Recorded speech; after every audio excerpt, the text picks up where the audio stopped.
Hello everybody, and in today's video I will be teaching you how to fix Apple Pay contact card issuer. So let's get started. So the first step you can do is to check your internet connection. So make sure that your device is connected to a stable internet connection. So make sure you're connected to a strong internet or a cellular data. You can try switching between Wi-Fi and data and vice versa. You can also try resetting your network settings and see if it works. Now another step you can try is by verifying your card details. So go to your wallet app and now go into the card that is causing the issue, and also make sure the name, the expiration date and the card number are correct. If there are some mistakes, then remove the card and add it again. And now you can try contacting your card issuer. Sometimes what happens is card issuers place holds or restrictions on some cards. So call the customer service on the back of your card and explain to them your issue and the exact problem that you're having, and ask them if there are any issues on their end, and this can help you resolve your issue. If you're still having problems, try updating your iOS.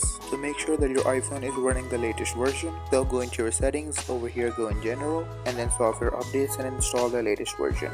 Now try restarting your device. Sometimes just a quick restart can help fix your issues. Once restarted, try using Apple Pay again and see if it works. If you're still having problems, you can try reconfiguring Apple Pay settings. So go to settings, wallet and Apple Pay, and over here turn off Apple Pay Cash and all the other active cards. Now restart your device one more time, go back into these settings and enable these one more time and see if this works. Now if all else fails, you can try going to Apple support. So go to the Apple support website and then explain to them your issue, and they might help you in finding the issue and solving it. And there you go. If you guys found this video helpful, make sure to leave a like and subscribe to our channel. I'll see you all in the next one. Goodbye.